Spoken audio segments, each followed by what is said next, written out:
சாகப் sir ரொம்ப heart ஆகிடுச்சு. ஒரு 5 வருஷம் ஆகிடுச்சு. அதனால் பார்த்தீங்கன்னா சஸ்பென்ஷன் சரியாகவே இல்லை. இது ஆன்லைனில் ஆர்டர் பண்ணேன். ரெட் கலர் கொடுத்துருக்காங்க. ரெட்டு நல்லா தான் இருக்கும். அதுக்கு பொதுவாக இந்த வண்டிக்கு வந்து ஸ்பேர் நீங்கள் வாங்கவே முடியாது. எங்கேயும் போய் கேட்டால் கொடுக்க மாட்டாங்க. ஏன்னா இந்த பிராண்டுக்கு வெளியவும் கிடைக்காது. கம்பெனியில் போய் நீங்கள் விட்டு சர்வீஸ் பண்ணால் மட்டும்தான் அவங்க மாற்றி கொடுப்பாங்க. ஸ்பேர் வெளியே வாங்க முடியாது. பட் ஸ்பேரிஃபைன்னு ஒரு சைட்டில் இந்த சாகப் சார் கிடைக்குது 1700 வித் அட்ஜஸ்டபிளோட. ஆக்சுவலாக SR 150க்கு பார்த்தீங்கன்னா இந்த அட்ஜஸ்டபிள் வரும். 125 அந்த ஸ்ட்ராம்க்கெலாம் பார்த்தீங்கன்னா அந்த அட்ஜஸ்டபிள் வராது. ஸோ அது ஸ்டாண்டர்டாக ஒரே செட்டிங் தான் நம்ம பண்ண முடியும். ஸோ அட்ஜஸ்டபிள் இருக்கிறனால என்ன அட்வான்டேஜ்னால், நம்ம சிங்கிள்ஸில் போகிறோம் அப்படின்னு சொன்னால் ஃபுல்லாக இது வந்து ஃபுல் டைட்டில் இருக்குது. இது அப்படியே இன்னொரு ஃபுல்லாக ரொட்டேட் பண்ணி அந்த எண்டு கொண்டு போயிட்டிங்கன்னா ஃபுல்லாக லூஸாக இருக்கும். இப்போ ஸ்ப்ரிங் இன்னும் கொஞ்சம் கீழே இறங்கும்போது உங்களுக்கு அந்த டென்ஷன் கம்மியாக இருக்கும். அப்போ நல்லா சஸ்பென்ஷன் ஆகும். ஸோ அது ஹெவி வெயிட், நீங்கள் டபுள்ஸில் ரொம்ப வெயிட்டானவங்களாம் ஓட்டிட்டு போகிறீங்கன்னா அந்த டைமில் நீங்கள் இந்த மாதிரி ஃபுல்லாக டைட் பண்ணி வச்சுக்கணும். அப்போ தான் வந்து இந்த ஸ்ப்ரிங்கும் டைட்டாக இருக்கும். ஸோ சஸ்பென்ஷன் கொஞ்சம் ஹார்டாக இருக்கும்.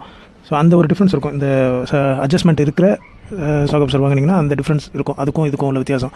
ஸோ 5 வருஷம் ஆகிடுச்சு. இதை ரெடி பண்ணலாம். அது பண்ணிங்கன்னா என்ன ஆகும்னா, இதை கட் பண்ணி இந்த பிஸ்டன் என்ன பண்ணுவாங்கன்னா, ஃப்ரண்ட் ஃபோர்க் மாதிரி கிடையாது, இது பேக். இதை கட் பண்ணி தான் ரெடி பண்ணுவாங்க. இது ஆக்சுவலாக கம்பெனி வந்து எப்படி டிசைன் பண்ணியிருக்கோன்னா, யூஸ் அண்ட் த்ரோ தூக்கி போட்டணும். ஃபால்ட் ஆகிடுச்சு அப்படின்னு சொன்னால் நம்ம தூக்கி போட்டு வேறு மாற்றுறது தான் வந்து கரெக்டாக இருக்கும். நம்ம ரெடி பண்ணணும்னு நினச்சிங்கன்னா இது என்ன பண்ணுவாங்கன்னா, கட் பண்ணுவாங்க. கட் பண்ணிவிட்டு அதுக்கப்புறம் உள்ளே இருக்கிற பழைய ஆயிலெலாம் வந்து க்ளீன் பண்ணிவிட்டு, ஆயில் ஆல்ரெடி ட்ரையாக இருக்கும். எனக்கு தெரிஞ்சு 5 வருஷம் ஆகிடுச்சு.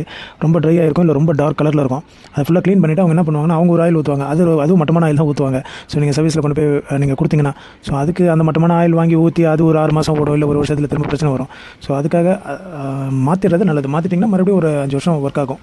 ஸோ அதுக்காக புதுசாக வாங்கியிருக்கேன். ஃப்ரண்ட் ஃபோர்க் மாதிரி கிடையாது. ஃப்ரண்ட் ஃபோர்க் பார்த்தீங்கன்னா நீங்கள் ஆயில் டாப்அப் பண்ணி அப்பப்போ ரீப்ளேஸ் பண்ணிவிட்டு நீங்கள் மெயின்டைன் பண்ணிங்கன்னா அந்த சஸ்பென்ஷன் நல்லாயிருக்கும். அப்படியே அது சர்வீஸபிள் பார்ட். பேக் மட்டும் யூஸ் அண்ட் த்ரோ தான். அது அப்படியே மோல்ட் பண்ணி தான் இருக்கும். அந்த மோல்ட் பண்ணதை நம்ம ஆளுங்க கட் பண்ணி சர்வீஸ் பண்ணுவாங்க. ஸோ அது பண்ணுறது வந்து எல்லா டைமும் நமக்கு சக்ஸஸ் ஆகாது. மோஸ்ட்லி அது இப்போ பிரச்சனையில் தான் போய் முடியும். அது ஒன்று நீங்கள் என்ன பிரச்சனைக்காக கொண்டு போய் விட்டிங்களோ அவங்க ரெடி பண்ணதுக்கப்புறமா அதே மாதிரி தான் இருக்கும். அந்த சாகப் சாரை நீங்கள் ஒரு 600 700 கொடுத்து செலவு பண்ணி 600 கூட வாங்குவாங்க. 500 600 அவ்வளோ செலவு பண்ணி நீங்கள் அதை ரெடி பண்ணி திரும்ப சேம் ப்ராப்ளம் இருந்துச்சுன்னா அந்த சாகப் சார் கைலாங்கட்டில் போட்டால் ஒரு 50 ரூபா கூட கிடைக்காது. ஸோ அதனால் அதை ரெடி பண்ணுறது யூஸ்லெஸ். ஒரே டைம் வாங்கி போட்டிங்கன்னா அதுக்கப்புறம் அதில் கை வைக்க தேவையில்லை அடுத்த 5 வருஷத்துக்கு. ஸோ அதனால் நான் புதுசாக வாங்கியிருக்கேன். ஃபிக்ஸ் பண்ணுறது எப்படின்னு நான் காமிக்கிறேன். ஆல்ரெடி நான் என்ன பண்ணுறேன்னா, ரிவர்ஸில் த்ரெட் ஏற்றிருக்கேன். ஆக்சுவலாக இந்த பக்கம் தான் இருக்கும். நான் அந்த பக்கம் போட்டேன். ஏன்னா இது எனக்கு பெண்ட் ஆன மாதிரி ஒரு ஃபீல் இருந்துச்சு. ஸோ அதனால் நம்ம இப்படி திருப்பி போடுவோமே அப்படின்னு நாங்கள் இந்த பாட்டம் பொசிஷன் வந்து திருப்பி போட்டிருக்கேன். ஆக்சுவலாக ஸ்க்ரூ இந்த பக்கம் வந்து போடுற மாதிரி இருக்கும். ஆப்போசிட் சைடில் போல்ட் இருக்கும். நான் அப்படியே ரிவர்ஸில் போட்டிருக்கேன். இப்போ நான் கழட்டிட்டு நான் இதை போடும்போது காமிக்கிறேன். மேலே வந்து இந்த வண்டியில் ரொம்ப ஈஸி கழட்டுறது. பார்த்திங்கன்னா மேலே அழகாக ஒரு ஸ்பேனர் வச்சு ஈஸியாக கழட்டிடலாம். வேறு எதுவும் பெருசாக இதில் பாடியெலாம் கழட்ட வேண்டிய அவசியமே கிடையாது. இதில் கொஞ்சம் ஈஸியாகவே பண்ணலாம். நான் ஏற்கனவே ஸ்க்ரூவில் கொஞ்சம் லூஸ் பண்ணி வச்சிருக்கேன். அதை ஒரு கழட்ட முடிகிற மாதிரி. அதனால் கொஞ்சம் ஈஸியாகவே கழட்டுற மாதிரி தான் இருக்கும். இப்போது கழட்டிட்டு மாட்டும் போது நான் காமிக்கிறேன். சென்டர் ஸ்டாண்ட் ஃபஸ்ட்டு போட்டுக்கணும்.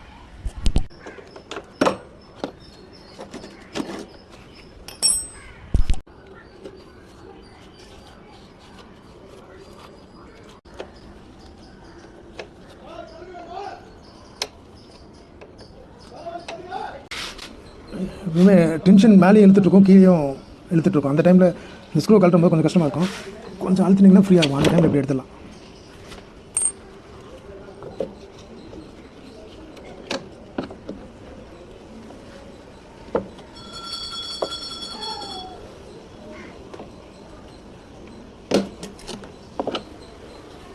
அவ்வளோதான், லைஃப் முடிஞ்சிருச்சு இதுக்கு.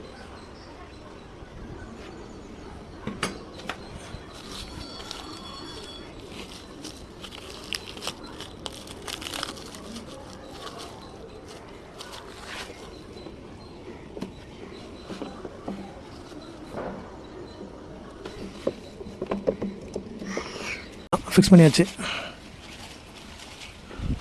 சாகப் சார் இனிமேல் வந்து எதாவது ப்ராப்ளம் அப்படின்னு யாராவது ஃபீல் பண்ணிங்கன்னா இந்த மாதிரி ரீப்ளேஸ் பண்ணிவிடுங்க. ரீப்ளேஸ் பண்ணலன்னா பேக் பெயின் வரும். அப்புறம் லாங் ட்ரைவ் நீங்கள் போகும்போது அன்கம்ஃபர்டபுளாக இருக்கும்.